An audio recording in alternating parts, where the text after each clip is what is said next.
네, 안녕하세요. 반갑습니다. 이현입니다. 오늘 살펴볼 코인 이더리움입니다. 오늘도 이더리움 아침 시황 준비했고요.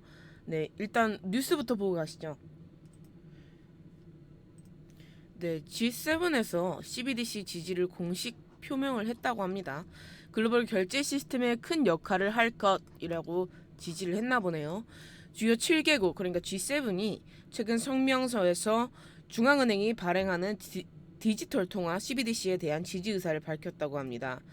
이로써 주요 선진국 정부 관계자들은 CBDC의 잠재적 이점을 인정한 셈이 됐다. G7이 CBDC를 도입할 가능성도 높아졌다. 그러나 프라이버시 위험과 정부의 과도한 개입을 우려하는 목소리는 여전하다고 합니다. 네, 아무래도 프라이버시에 대한 위험이 있기 때문에 우려하는 목소리는 있지만 앞으로 계속 미래가 새로운 기술들이 계속해서 나오기 때문에 새로움을 인정을 해야겠죠. 지난 13일 일본 니가타에서 열린 G7 재무장관 중앙은행 총재의회에서 참석자들은 중요성이 점점 더 커지고 있는 금융 분야에 대한 희망과 우려를 동시에 드러냈다고 합니다. 이들의 입장을 요약해 정리한 성명서는 참가국에 대한 구속력을 지닌다는 점에서 그 의미가 상당하다고 하네요. 네, 캐나다, 프랑스, 독일, 이탈리아, 일본, 영국, 미국 7개국으로 구성된 G7입니다. 떠오르는 금융 분야의 중요성을 공개적으로 인정을 했다고 합니다. 신뢰할 수 있고 안정적이며 투명한 글로벌 결제 시스템은 경제와 금융 활동의 핵심 기반이며 이러한 맥락에서 CBDC는 매우 큰 역할을 할 수 있다. 다만 폭넓게 채택될 모든 종류의 CBDC에는 강력한 투명성, 데이터 보호, 사이버 보안, 경제 거버넌스에 대한 확실한 원칙이 필요하다. 중요하죠. 결제 효율성, 금융 포용성 등 혁신의 이점을 활용하기 위해 디지털 통화에 대한 정책 심의를 계속해서 진행할 것이죠. 당연히 이래야죠. 지들은 CBDC는 그러나 통화 및 금융 시스템의 안정성, 복원력, 무결성에 위협이 될 수 있다며 우려사항을 지적했다. 그러니까 똑같은 얘기죠. 그러니까 그 안정성에 대한 이야기들이에요.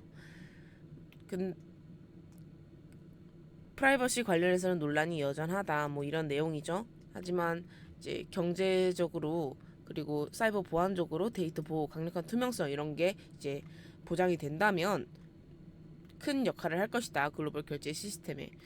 여러분 글로벌 결제 시스템에서 이렇게 막 돈 주고받고 나라끼리 돈 주고받고 이러는 게 굉장히 복잡한 거 아시죠? 그러니까 개인 간의 송금 말고 정말 큰 나라 간의 송금 말씀드리는 겁니다. 만약에 이 A라는 나라와 B라는 나라가 이렇게 무역을 했어요. 이렇게 돈을 왔다 갔다 주고 받았어요. 서로. 그랬을 때 중간에서 결제 시스템이 있게 되는데 이거를 거쳐야지 이렇게 갈 수 있게 됩니다. 근데 이게 상당히 복잡하게 되어 있다고 합니다.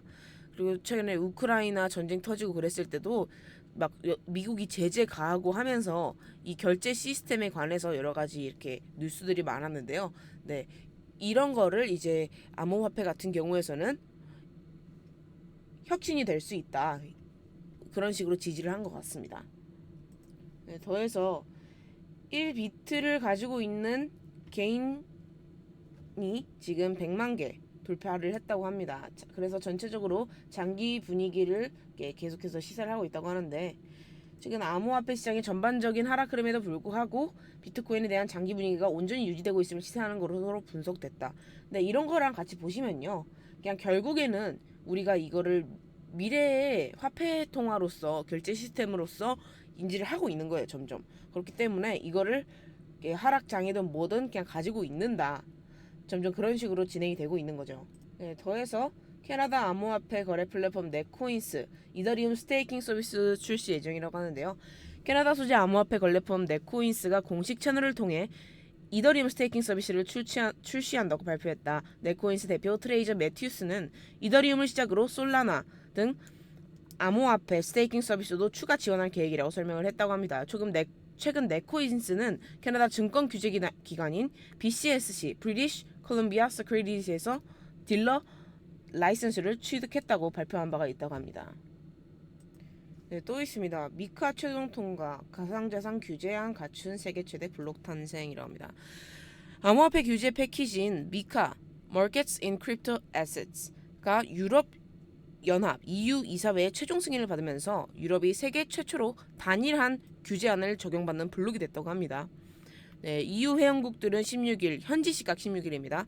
벨기에 브뤼셀에서 열린 EU 재무장관 회의에서 지난 4월 유럽 회의가 승인한 암호화폐 규제 패키지인 미카 법안을 만장일치로 최종 승인했다고 합니다. 이로써 미카는 2024년 6월 또는 7월부터 단계적으로 시행될 예정이라고 하네요.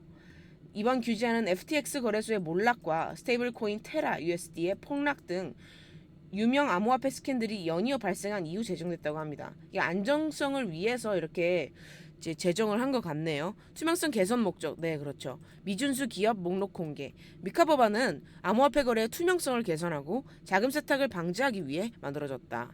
네 아까 전에 말씀드렸던 거 있죠.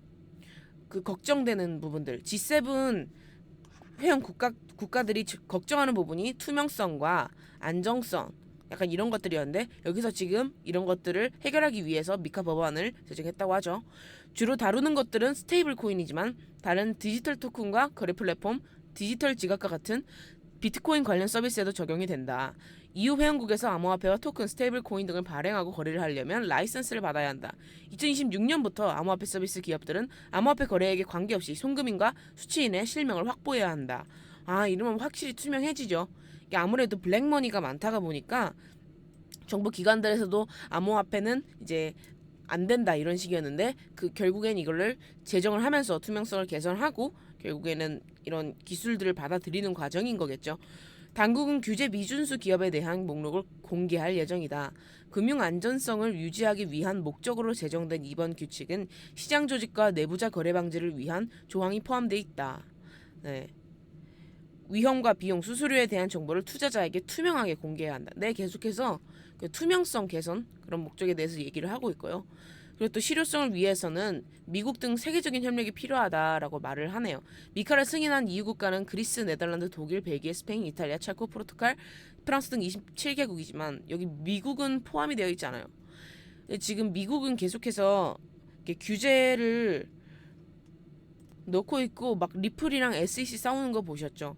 계속해서 이렇게 받아들이는데 문제가 있기 때문에 그래서 제가 G7 기사에 대해서 조금 긍정적으로 본 게 G7에 미국도 들어 있잖아요. 그러다 보니까 이제 그건 약간의 긍정적인 이슈가 될 수 있다. 이런 식으로 유럽 연합에서 시작을 하게 되면 결국엔 미국도 나중에 따라올 수밖에 없어요. 네, 지금 그렇게 고집을 부리면서 버틴다고 하지만 아무래도 달러 기축 통화 때문에 그런 포지션을 취할 확률이 상당히 높다고 봅니다. 이제 아무래도 화폐 시장에서는 통화 간의 상관관계에 의해서 이게 가치가 오르고 내리고 하는데 이게 달러 같은 경우에서는 이제 스마일 이론이라고 해서 정말 많은 것들에 영향을 많이 받습니다.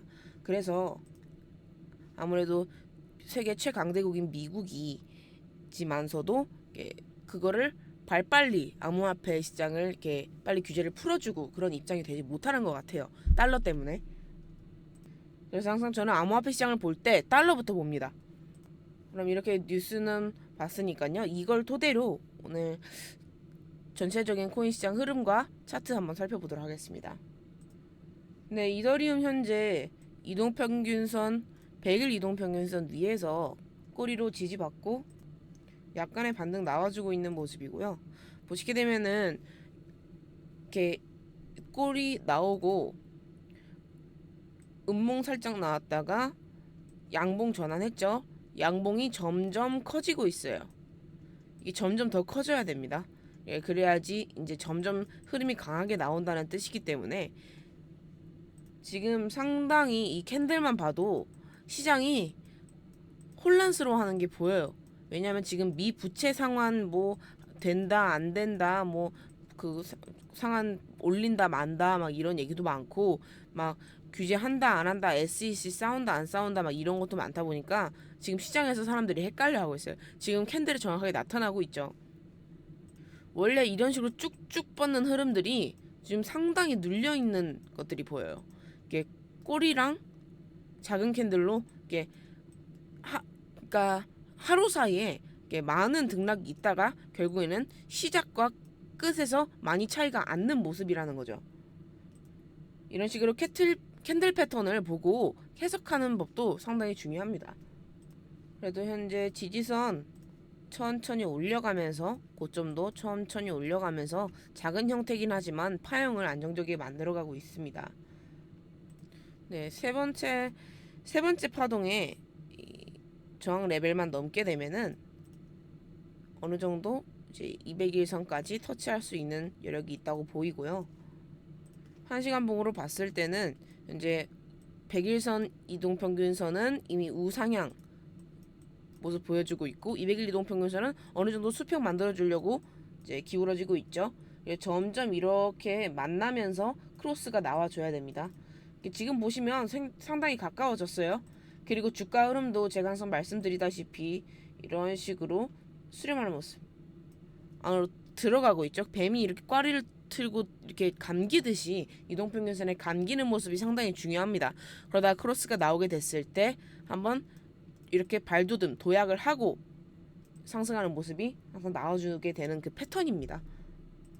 지금 안정적으로 흐름 모아가고 있기 때문에 시장이 굉장히 혼란스럽고 혼동스러운 상태임에도 불구하고 그럼에도 불구하고 100일선 이동평균선 크로스 만들면서 안정적으로 이렇게 기어 들어가고 있습니다. 그렇기 때문에 여러분 조금만 더 지켜보시면 이제 흐름이 조금 어떤 방향으로 나올지 우리가 확실히 알 수 있을 것 같네요. 전체적으로 알트코인 같은 경우에서도 지금 제가 계속 영상마다 조금만 더 기다리시라 이런 식으로 말씀을 드리고 있는데요. 네, 마찬가지로 이더리움에서 나타납니다. 결국에는 이더리움이 이렇게 대장이기 때문에 이더리움과 비트코인이 그래서 이더리움 먼저 보고 알트코인을 매매를 하시면은 투자에 있어서 매우 도움이 됩니다. 네, 여기까지 하겠습니다. 감사합니다.